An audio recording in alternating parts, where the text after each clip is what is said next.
आज की इस वीडियो में हम ये देखेंगे कि अगर कोई बॉडी जो है वो प्योर रोटेशनल मोशन कर रही हो तो फिर उसका काइनेटिक एनर्जी कितना होता है, जिसे कि हम रोटेशनल काइनेटिक एनर्जी कहते हैं। जैसे कि आपको पता है कि ट्रांसलेशनल काइनेटिक एनर्जी कितना होता है। जैसे कि मान लें कि यहां पर ये एक सरफेस है और इस सरफेस पर जो है यहां पर ये एक बॉडी है, ये एक बॉडी जिसका कि मास जो है, इस बॉडी का जो मास है, हमने ये मान लिया कि इसका मास यहां पर m है। और ये जो बॉडी है ये अगर यहां पर भी स्पीड से जो है मूव कर रही हो, अगर इसका स्पीड यहां पर भी हो, तो हम कहेंगे कि इस बॉडी के पास जो है एक काइनेटिक एनर्जी है, जिसे कि हम ट्रांसलेशनल काइनेटिक एनर्जी कहते हैं। तो यहां पर ये जो ट्रांसलेशनल काइनेटिक एनर्जी होता है, ट्रांसलेशनल जो काइनेटिक एनर्जी होता है, ये बराबर होता है हाफ इनटू इस बॉडी का जो मास है वो इनटू जिस स्पीड से ये मूव कर रहा है उसका स्क्वायर, तो half m into v square. So ये होगा ट्रांसलेशनल काइनेटिक एनर्जी। तो इसी को जो है देखते हुए हम ये बता सकते हैं कि रोटेशनल काइनेटिक एनर्जी कितना होगा। तो यहां पर जो रोटेशनल काइनेटिक एनर्जी होगा ये बराबर होगा, किसके बराबर होगा, ये भी बराबर होगा हाफ इनटू ट्रांसलेशनल मोशन में जो रोल मास प्ले करता है, रोटेशनल मोशन में वही role moment of inertia play करता है। तो यहां पर होगा मोमेंट ऑफ इनर्शिया इनटू यहां पर ये है लीनियर वेलोसिटी का स्क्वायर, तो इसी का सिमिलर टर्म होगा यहां पर एंगुलर वेलोसिटी का स्क्वायर। तो ये हो गया रोटेशनल काइनेटिक एनर्जी। हम इस वीडियो में जो है, इस वीडियो में हम इसे यहां पर प्रूव करेंगे। तो इसे प्रूव करने के लिए मान लेते हैं कि यहां पर ये एक बॉडी है और ये बॉडी जो है ये इस एक्सिस के अबाउट घूम रही है। यहां ये ध्यान रखें कि ये जो एक्सिस पार हो रहा है वो इस बॉडी के सेंटर ऑफ मास से होकर के पार हो रहा है। तो अगर इस केस में ये बॉडी जो है ये कुछ इस तरह से घूमेगी, मान लेते हैं कि एक कांस्टेंट एंगुलर वेलोसिटी ओमेगा से घूम रही है, तो यहां पर इसका ये जो रोटेशनल मोशन होगा इस एक्सिस के अबाउट, ये प्योर रोटेशनल मोशन होगा, क्योंकि ये एक्सिस जो है ये इसके सेंटर ऑफ मास से होकर के पार हो रहा है। तो अगर ये बॉडी एक कांस्टेंट एंगुलर वेलोसिटी ओमेगा से घूम रही है तो इसका मतलब कि इस बॉडी के जितने भी पार्टिकल होंगे, हर एक पार्टिकल का जो एंगुलर वेलोसिटी होगा वो ओमेगा ही होगा, सबका सेम रहेगा। लेकिन हर एक पार्टिकल का जो लीनियर वेलोसिटी होगा वो सेम नहीं रहेगा, वो डिपेंड करेगा कि उसका एक्सिस ऑफ रोटेशन से डिस्टेंस कितना है। तो अगर मैं तीन पार्टिकल को यहां पर चूज कर लेता हूं, चलिए यहां पर ये हो गया एक पार्टिकल, ये हो गया एक पार्टिकल, और दूसरा यहां पर जो है मान लेते हैं कि ये हो गया एक पार्टिकल, और तीसरा यहां पर हमने ये मान लिया कि ये हो गया एक पार्टिकल। सो हमने यहां पर कुल तीन पार्टिकल चूज कर लिए। तो मान लेते हैं कि यहां पर ये वाला जो पार्टिकल है इसका जो मास है ये है m1, इसका यहां पर ये जो मास है ये मान लेते हैं कि यहां पर ये है m2, और इसका जो मास है यहां पर ये मान लेते हैं ये है m3। और यहां पर ये जो m1 पार्टिकल दिख रहा है इसका जो एक्सिस ऑफ रोटेशन से जो परपेंडिकुलर डिस्टेंस है ये हमने मान लिया कि यहां पर ये है r1, m2 का यहां पर ये जो परपेंडिकुलर डिस्टेंस है ये हमने मान लिया कि यहां पर ये है r2, और m3 का यहां पर जो परपेंडिकुलर डिस्टेंस होगा इस एक्सिस ऑफ रोटेशन से ये हमने मान लिया कि यहां पर ये है r3। तो अभी हर एक पार्टिकल का जो एंगुलर वेलोसिटी होगा वो ओमेगा ही होगा, लेकिन हर एक पार्टिकल का जो लीनियर वेलोसिटी होगा वो अलग अलग होगा। ऐसा क्यों? क्योंकि अगर आप m1 को देखें तो ये कुछ इस तरह के एक सर्कल में घूमेगा, इसका जो रेडियस होगा वो r1 होगा, इस तरह के एक सर्कल में घूमेगा। वहीं पर ये जो m3 है ये इस तरह के एक सर्कल में घूमेगा जिसका कि रेडियस यहां पर r3 होगा, जबकि r2 इस सर्कल में घूमेगा जिसका कि रेडियस यहां पर r2 होगा। तो हर एक पार्टिकल का जो रेडियस होगा, जिस सर्कल में घूम रहा है, हर एक पार्टिकल का जो रेडियस है वो देखें तो अलग अलग है। इसी से हम कह देंगे कि हर एक पार्टिकल का जो लीनियर वेलोसिटी है वो भी अलग अलग होगा। तो हमने ये मान लिया कि यहां पर ये जो m1 पार्टिकल है इसका जो यहां पर लीनियर वेलोसिटी है, यहां पर इसका लीनियर वेलोसिटी v1 है।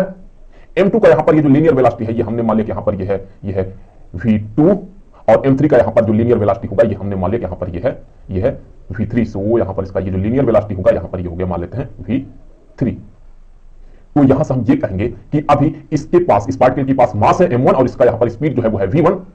तो यहां पर हम ये कहेंगे कि इसके पास एक काइनेटिक एनर्जी है। इसी तरह से इसके पास भी है मास और यहां पर स्पीड है, वेलोसिटी का मैग्नीट्यूड यहां पर v2 है, तो यहां पर हम भी कहेंगे कि इसके पास भी काइनेटिक एनर्जी है, और यहां पर जो है हम इसके पास भी कहेंगे कि काइनेटिक एनर्जी है।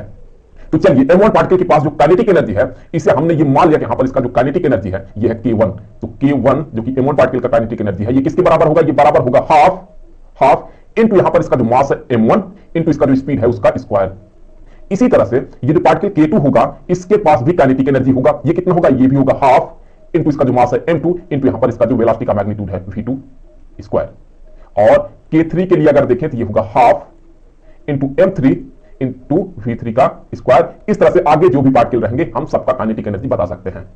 देखिए यहां पर हर एक पार्टिकल का ये जो वेलोसिटी है ये किसके बराबर होगा, हमें पता है कि ये जो लीनियर वेलोसिटी होता है ये बराबर होता है पार्टिकल का जो एक्सिस ऑफ रोटेशन से डिस्टेंस है जो कि है r1 इनटू जिस एंगुलर वेलोसिटी से ये घूम रहा है जो कि है यहां पर ओमेगा।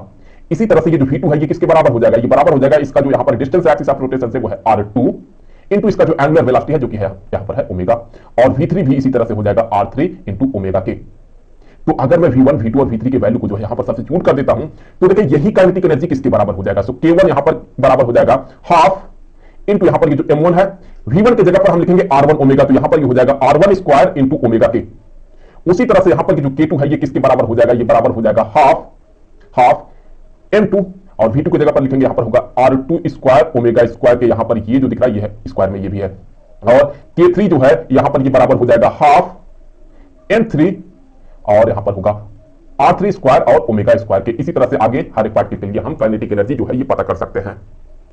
तो अगर मैं इस तरह से हर एक पार्टिकल के काइनेटिक एनर्जी को जोड़ देता हूं तो हमें इस पूरे बॉडी का जो टोटल काइनेटिक एनर्जी है, जिसे कि हम रोटेशनल काइनेटिक एनर्जी कह रहे हैं, तो इस पूरे बॉडी का जो रोटेशनल काइनेटिक एनर्जी होगा वो पता चल जाएगा। तो करना यह है कि हमें हर एक पार्टिकल का जो काइनेटिक एनर्जी है उसे जोड़ना है। तो चलिए हम ये मान लेते हैं कि जो टोटल काइनेटिक एनर्जी है, जो टोटल काइनेटिक एनर्जी है ये है के। सो ये के किसके बराबर होगा, ये होगा k1 plus k2 plus k3। इस तरह से आगे हर एक पार्टिकल के लिए जो काइनेटिक एनर्जी होगा उसे हम ऐड करेंगे। तो वैल्यू को यहां पर सब्स्टिट्यूट कर देते हैं, तो देखिए हमें क्या मिलता है।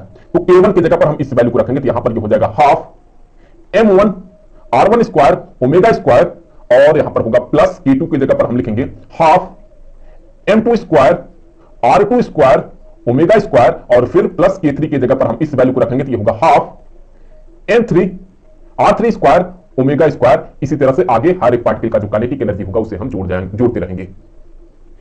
तो अब अगर आप देखें तो ये जो हाफ है ये सब में है, तो ये कॉमन आउट हो जाएगा, और यहां पर ये जो आपको ओमेगा स्क्वायर दिख रहा है ये भी सब में है, तो ये भी यहां से कॉमन आउट हो जाएगा। तो अगर मैं ऐसा करता हूं तो देखिए हमें क्या मिलता है। यहां से ये हम लिख सकते हैं हाफ, और हाफ के बाद हम क्या करेंगे, हम ओमेगा स्क्वायर को बाद में लिखेंगे, लेकिन उससे पहले हम ये लिख देते हैं कि m1 r1 square plus m2 r2 square plus m3 r3 square, plus यहां से आगे और जो है ओमेगा स्क्वायर को हम यहां पर कॉमन आउट कर लेंगे। तो अब अगर आप इस टर्म को ध्यान से देखें तो ये किसके बराबर होगा, ये होगा मोमेंट ऑफ इनर्शिया के बराबर होगा। इस एक्सिस के अबाउट इस बॉडी का जो मोमेंट ऑफ इनर्शिया होगा उसके बराबर होगा। तो चलिए ये जो है ये तो मोमेंट ऑफ इनर्शिया के बराबर हो गया, तो हम मान लेते हैं कि इसका जो मोमेंट ऑफ इनर्शिया है ये है आई। तो यहां से हम ये कह सकते हैं कि ये जो टोटल काइनेटिक एनर्जी होगा, जो कि होगा रोटेशनल काइनेटिक एनर्जी, ये बराबर हो जाएगा हाफ इंटू यहां पर ये जो मोमेंट ऑफ इनर्शिया है आई, इंटू यहां पर ये जो एंगुलर वेलोसिटी है ओमेगा उसका स्क्वायर।